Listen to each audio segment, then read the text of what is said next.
19वें भगवान की स्तुति प्रारंभ करते हैं। रत्नत्रयं पूर्व भवांतरेयो व्रतं पवित्रं कृतवान् अशेषम् कायेन वाचा मनसा विशुद्ध्या तं मल्लिनाथं प्रणमामि भक्त्या। रत्नत्रयं पूर्वभवान्तरेयो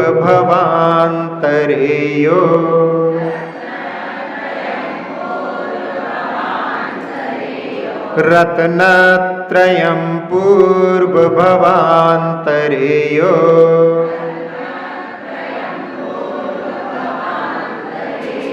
व्रतं पवित्रं कृतवान् शेषम्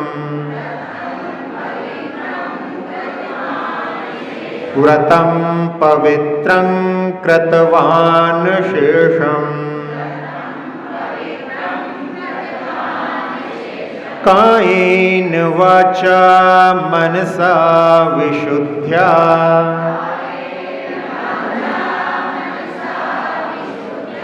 कायेन वाचा मनसा विशुद्ध्या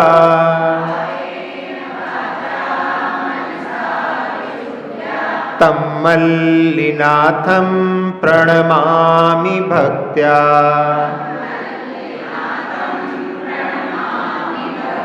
तं मल्लिनाथं प्रणमामि भक्त्या।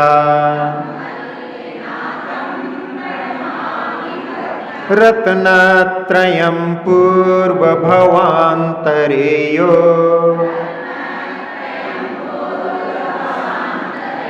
व्रतं पवित्रं कृतवान् शेषम् कायेन वाचा मनसा विशुद्ध्या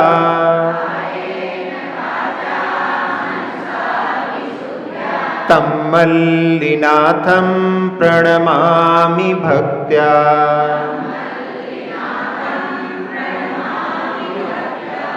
19वें तीर्थंकर की स्तुति में कवि महोदय कह रहे हैं, रत्नत्रयं पूर्व भवांतरेयो, जिन्होंने पूर्व भव में भवांतर जो था उसमें रत्नत्रय को पालन किया था और उसमें व्रतम पवित्रम कृतवान अशेषम, रत्नत्रय व्रत को अशेषम यानी पूरी तरह से पालन किया था। कायेन वाचा मनसा विशुद्ध्या, और उसकी मन के साथ में, वचन के साथ में, काय के साथ में, यानी तीनों की विशुद्धियों के साथ में उन्होंने उस रत्नत्रय व्रत का भवांतर में पूर्व भव में पालन किया था। ऐसे मल्लिनाथ भगवान के लिए भक्त्या प्रणमामि, भक्ति से मैं प्रणाम करता हूँ।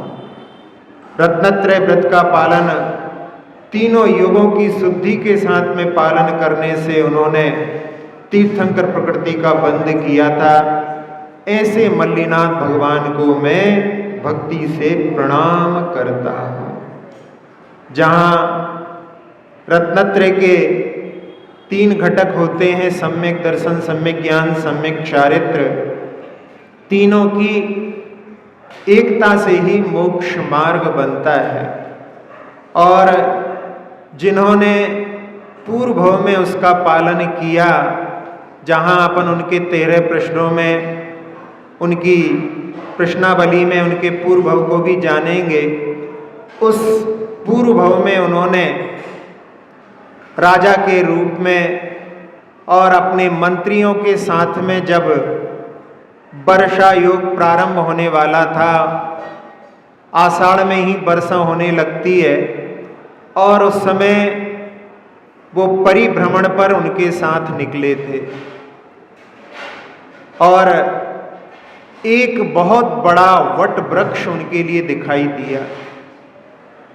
इतना फैला हुआ था, उसके विस्तार को उन्होंने अपने मंत्रियों को बतला करके कि देखो देखो क्या विस्तार है इसका। भारत में भी बॉटेनिकल गार्डन कैलकाटा में, वहाँ पर इतना लंबा फैला हुआ है वट का वृक्ष कि जिसका ओर छोर दिखाई नहीं देता।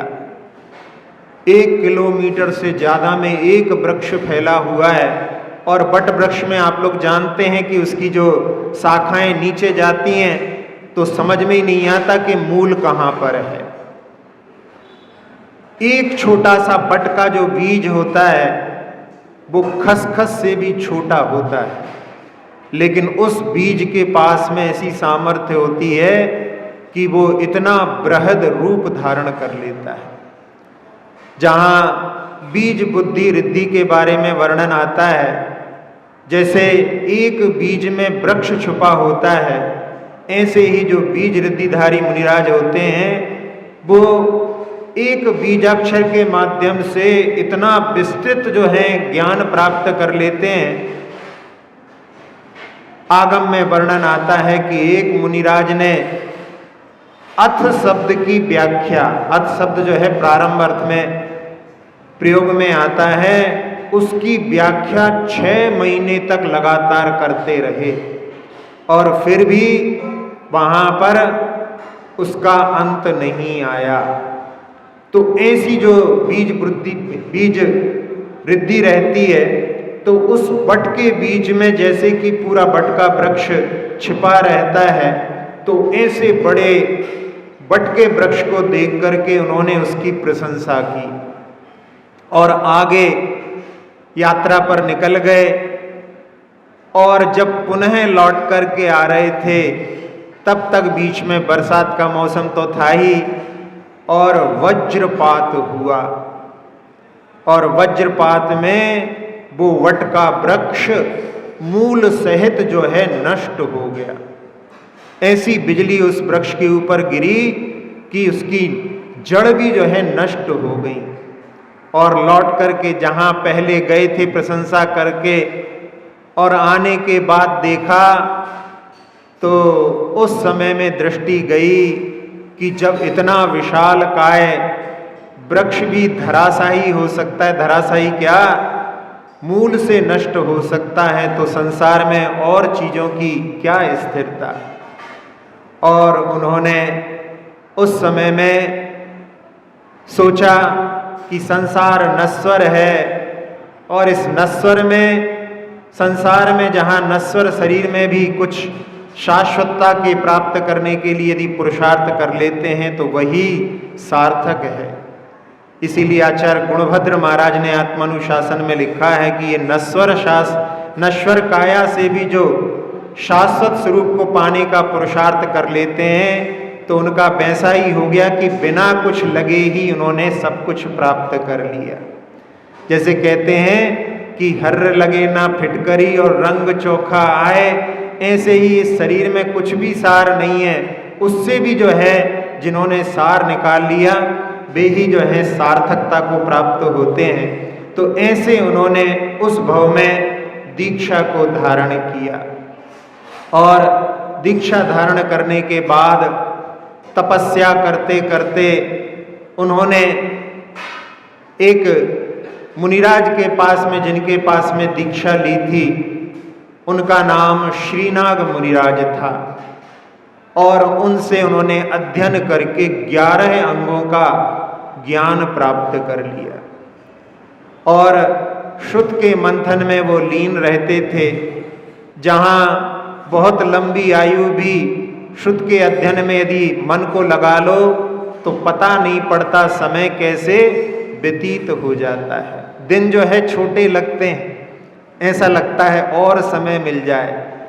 तो ऐसे श्रुत के मंथन में और उसी के बीच में जहाँ विहार आदि भी होते हैं और बीच बीच में वर्षा योग, फिर ग्रीष्म काल का आतापन योग आता है और शीतकाल में अभ्रावकाश, खुले आकाश में उत्तम संगनन वाले मुनिराज ध्यानस्थ होते हैं। आप लोगों ने भूधर दास की वो पंक्तियाँ पढ़ी होंगी, ते गुरु मेरे उर बसो। जे भव जलधि जहाज आप तेरे पर तारही ऐसे श्री रिराज। तो ऐसे जो है मुनिराज तीनों योगों को पालन करते हैं। उसमें पंक्तियां आती हैं जब ग्रीष्म काल में जब आतापन योग होता है उस समय में जेठ तपेर बिया करो सूखे सरवरनी शैल शिखर मुनि तप तपे दाझे नगन शरीर ते गुरु मेरे उर बसो।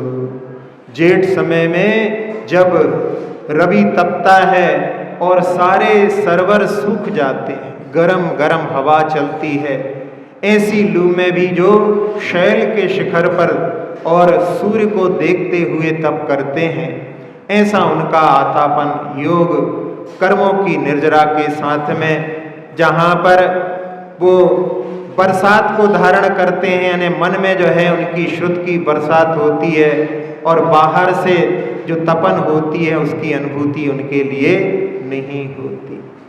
जब शीत ऋतु आती है तो खुले बादलों के नीचे जो है वो बैठ करके खुले आकाश में तप करते हैं और उसका वर्णन करते हुए लिखा कि शीत पड़े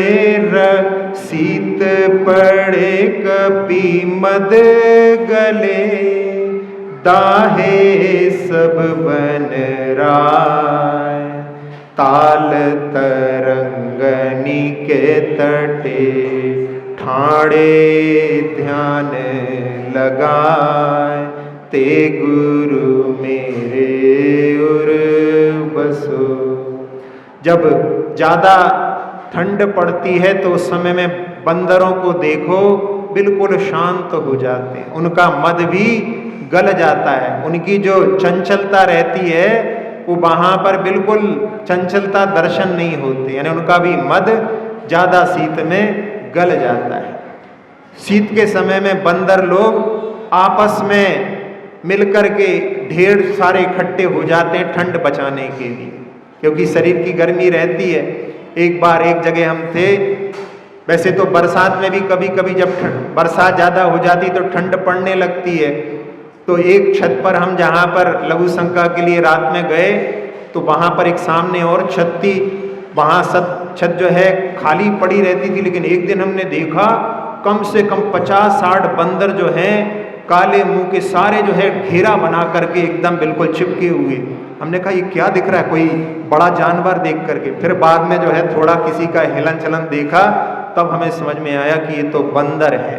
ठंड के कारण में सारे जो हैं मिल करके अपनी ठंड को दूर करने का प्रयास कर रहे थे। तो यहाँ शीत के समय में जब बंदरों का मद गल जाता है और उस समय में दाहे सब बन रहा है, उस समय में जंगल में जो है जहाँ पर्वतों के पास में इतना पाला पड़ता है कि जो वृक्ष सारे जल जाते हैं, ठूंठ दिखाई देते हैं। ठंड के कारण में, पाले के कारण में भी पत्तियां सारी जल जाती हैं। ऐसे समय में ताल तरंगनी के तटे ठाणे ध्यान लगाए, उस समय में भी खड़े होकर के ध्यान करते हैं। और जिस समय में बरसात होती है उसके लिए लिखा कि पावस रैन डरावनी बरसे जलधर धार तरुतल निब से साहसी चाले झंझा प्यार ते गुरु मेरे उर बसो।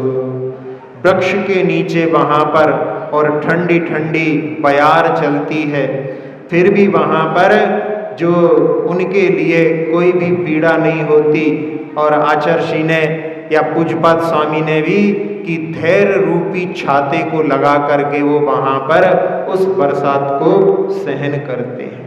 ऐसे तीनों युगों को बिता करके और उन्होंने उसी में 16 कारण भावनाएं भा करके और तीर्थंकर प्रकृति का बंद किया। तो इस काव्य में जो कहा है कि जिन्होंने पूर्व भव में रत्नत्रय का त्रियोग से पालन करके और आगे इस भव में जो तीर्थंकर बने हैं, ऐसे मल्लीनाथ भगवान को मैं नमस्कार भक्ति से करता हूँ। जितने भी तीर्थंकर 5 कल्याणक वाले होते हैं वो पूर्व भव में ऐसी ही साधना करने के बाद तीर्थंकर प्रकृति का बंद करके और स्वर्ग से, कभी कभी नरक से भी, तो ऐसे स्वर्ग से, क्योंकि यहाँ पर जो साधना करेंगे वो तो स्वर्ग से ही आएंगे, जहाँ नरक वाली बात आएगी तो साधना की बात नहीं रहेगी, क्योंकि वो साधना जब नरक आयु बन जाती है तो फिर उस समय में अणुव्रत और महाव्रत को धारण नहीं कर सकते।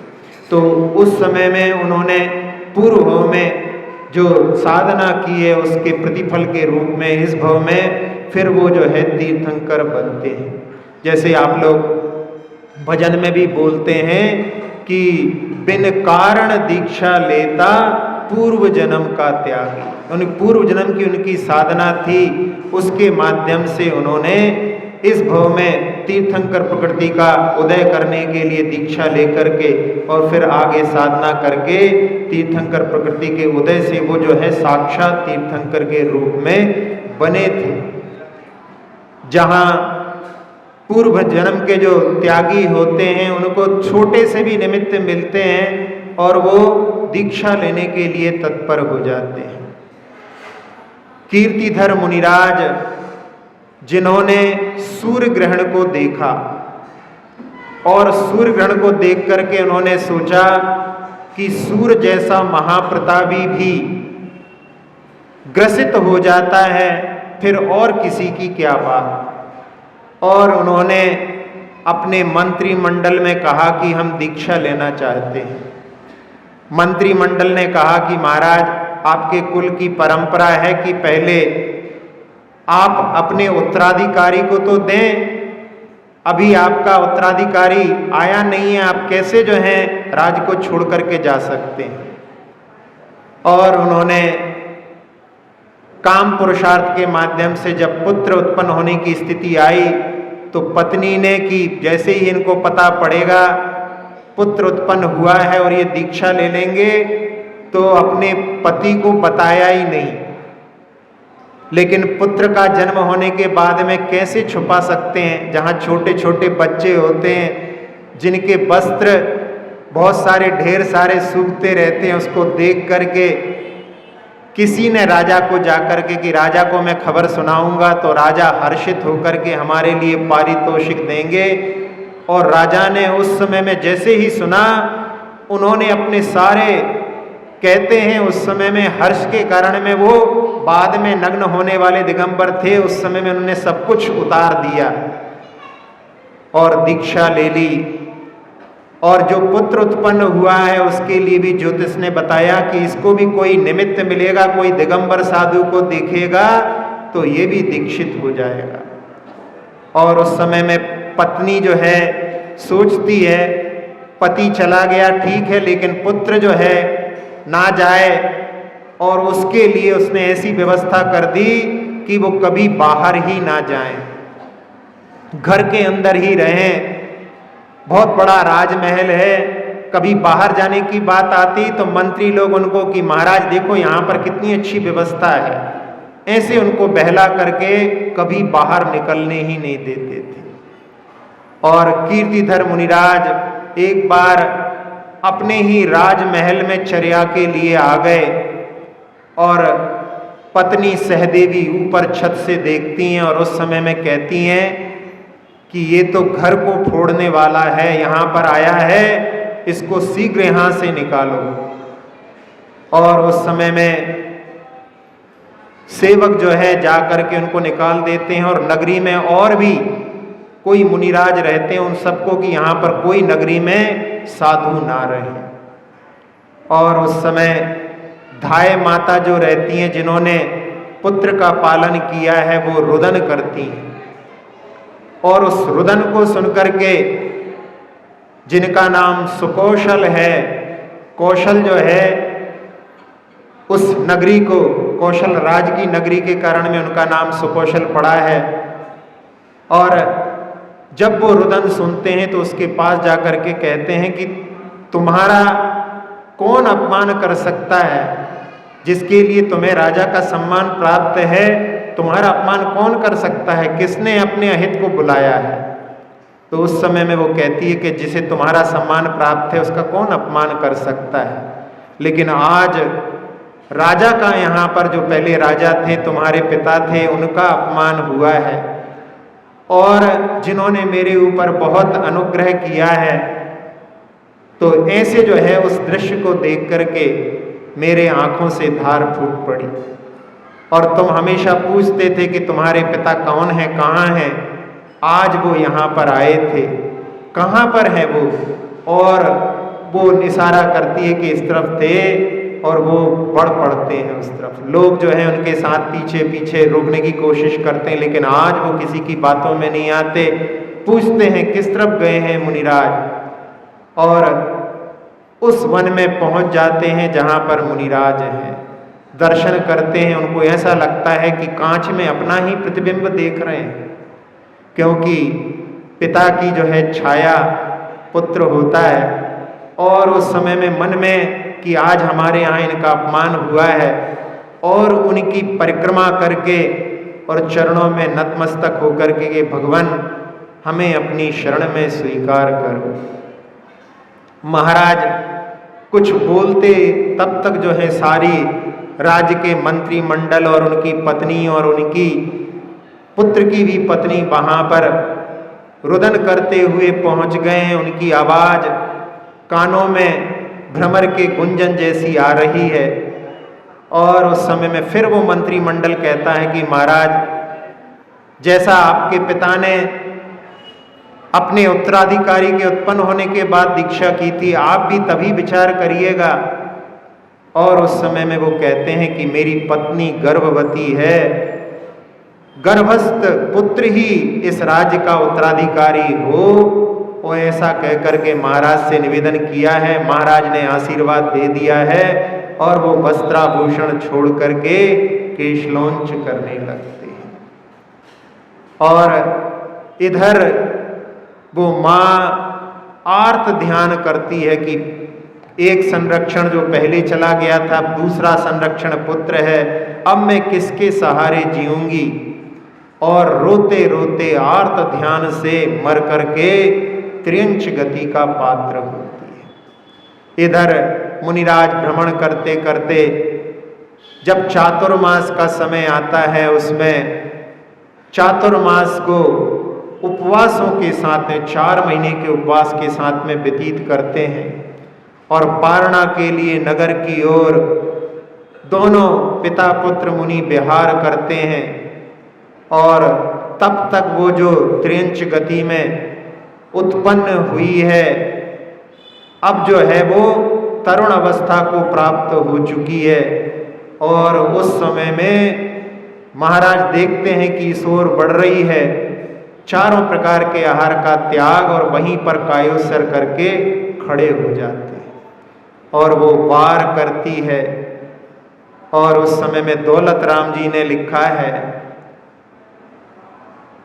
कि जिस पुत्र के वियोग में जासुत विरह भई बा बाघिन तासुत देह बिदारी, यानी जिस पुत्र के वियोग में बाघिन हुई थी, उसी पुत्र को जो है ऊपर आक्रमण करके उनके शरीर को नष्ट करने का पुरुषार्थ करने लगे।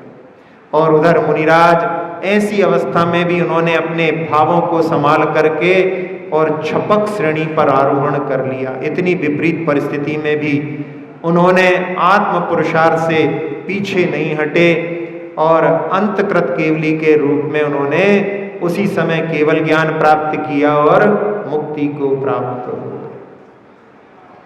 कीर्तिधर मुनिराज उस समय में देवों का आवागमन हो गया, और आगमन देख करके वो शेरनी वहां पर अचरज में थी। और उस समय में उसको संबोधन करते हैं, उसके भाव वहां पर तब परिणत होते हैं। और थोड़े ही देर बाद संबोधन दे करके महाराज स्वयं ध्यानस्थ होते हैं और स्वयं भी केवल ज्ञान से युक्त हो जाते हैं। देवलोग आए थे एक मुनिराज के कल्याणक के लिए, लेकिन साथ साथ में एक के साथ में एक फ्री उनको दो जो है कल्याणकों का लाभ एक साथ मिल गया। तो ऐसे जो है पूर्व भव के जो त्यागी होते हैं वो उनके लिए लिखा कि जिन्होंने पूर्व भव में रत्नत्रय व्रत का बड़ी पवित्रता के साथ में, पूर्णता के साथ में, मन वचन काय की विशुद्धि के साथ में पालन किया था, ऐसे मल्लीनाथ भगवान को मैं भक्ति से प्रणाम करता हूँ। पुनः इस काव्य का उच्चारण करेंगे। रत्नत्रयं पूर्व भवान्तरेयो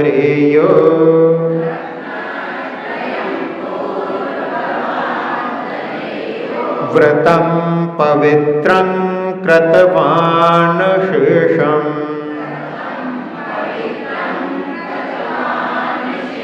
कायेन वाचा मनसा विशुद्ध्या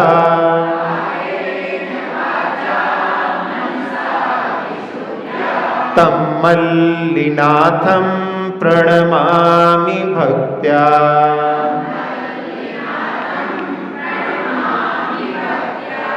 स्तोत्र ये निराला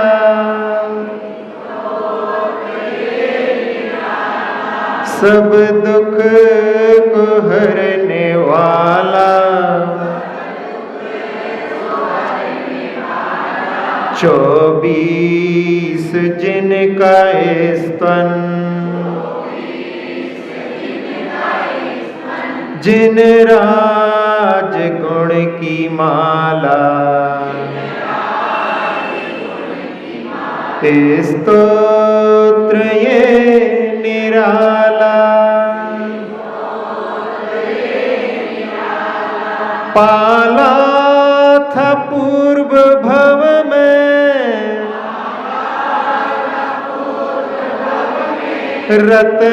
रत्नत्रयों को मुनि बन, योगों की शुद्धि पूर्वक किया तीर्थ कर्म अर्जन। हे मल्लीनाथ जिनवर हर्षित हो जग पुकारा,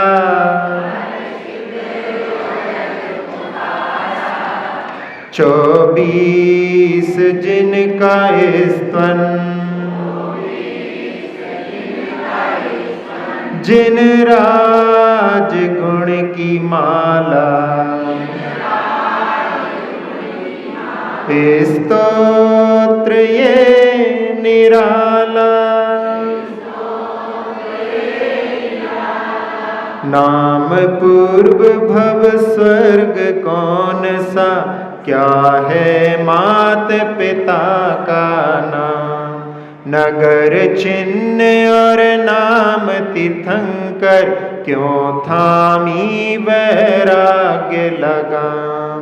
कौन है दाता प्रथम पारणा, कितना है छदमस्त का काल, मुख्य गणियुत कितने गणधर, कहाँ मिली निर्वाण की मान। हाँ बताइए 19वें भगवान पूर्व भव में क्या नाम था? वैश्रवण राजा। उत्तर पुराण के अनुसार चल रहे हैं अपन, तो वैश्रवण नाम के राजा थे और वहां पर उन्होंने तीर्थंकर प्रकृति को बांध करके कौन से स्वर्ग गए? हाँ अपराजित स्वर्ग में, वो पंच अनुत्तर में अपराजित नाम के अनुत्तर में उत्पन्न हुए और वहां से च्युत होकर के कौन सी नगरी में आए? मिथिला नगरी में आए। कहते हैं कि वो अभी नेपाल में है, नेपाल और भारत के बॉर्डर पे। पहले नेपाल वगैरह कुछ नहीं थे, जो बड़ा भारत था उसमें बहुत सारे ईरान, इराक वगैरह ये सब भी जो हैं उसमें सब शामिल थे। तो ऐसा जो नगरी है अपराजित, उसमें वो उत्पन्न हुए और उनके पिता का नाम कुंभ राजा और माता का नाम प्रजावती उनकी माता का नाम था। हाँ, और उनका चिन्ह क्या है? कलश उनका चिन्ह है। और वैराग्य का कारण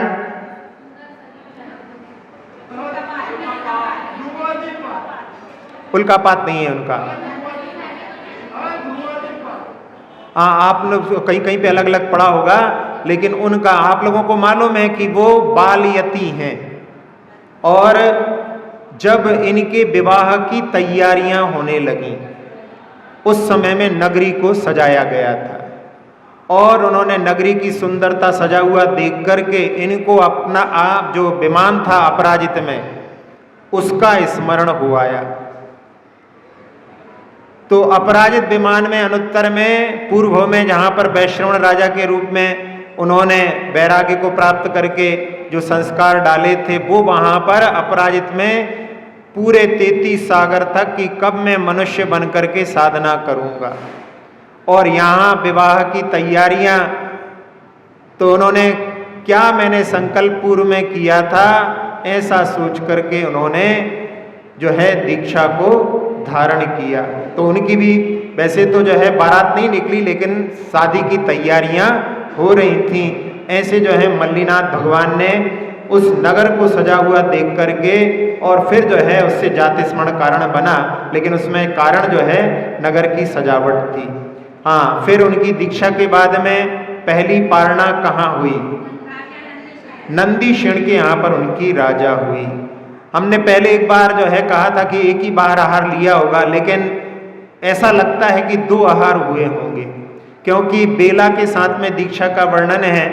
तो बेला के साथ में उन्होंने आहार लिया और आहार के बाद में फिर जो है बेला, क्योंकि बेला से कम में तो उठते नहीं है। फिर 2 बार तो ऐसा, जैसे आदिनाथ भगवान ने पहला 6 महीने का उपवास किया था, तो अगली बार भी 6 महीने में ही उठेंगे।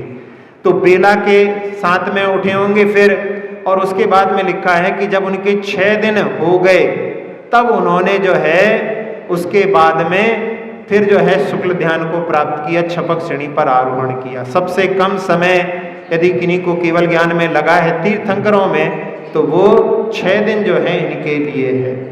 हमने ही बता दिया, इसकी पूछी नहीं आपसे। तो इसमें जो है इनकी पहली पारणा के बारे में बात चल रही थी। पहली पारणा जो है नंदीक्षण राजा के यहाँ हुई और 6 दिन में उन्होंने क्षय ज्ञान को प्राप्त कर लिया। और उनके कितने गणधर थे? 28 गणधर थे, और उसमें मुख्य गणधर विशाख नाम के मुख्य गणधर थे। और कौन से कूट से मुक्ति प्राप्त की? संबल कूट शिखर जी से उन्होंने मुक्ति को प्राप्त किया। अपराजित में आए वैश्रवण, प्रजावती माँ कुंभ है तात। कलश चिन्ह मल्ली मिथिला को, सजा देख बनते मुनिनाथ। नंदीक्षण को प्रथम पारणा, 6 दिन बाद ही क्षायक ज्ञान। 28 गणि विशाख आदि, संबल कूट है मुक्ति था। अक्षर पद मात्रा से दूषित वचन अगर ममहीन रहे, और प्रमाद कषाय के वश में सम्यक अर्थ विलीन किए। जिन वाणी माता मेरी उन सब त्रुटियों को क्षमा करे, दें आशीष शीघ्र हम सबको, केवल लब्धि रमा मिले। प्राप्त हमें हो बोधि समाधि, परिणामों की शुद्धि हो। निज आत्म उपलब्ध हमें हो, शाश्वत सुख की सिद्धि हो। चिंतित वस्तु दात्री माता, चिंतामणि उपमा भाती। करूं वंदना पूर्ण विनय से, चरण रखूं मैं ये पाती। कर जिन वाणी स्तुति, तन की ममता टार। महामंत्र का जाप अब सभी जपे न हुआ।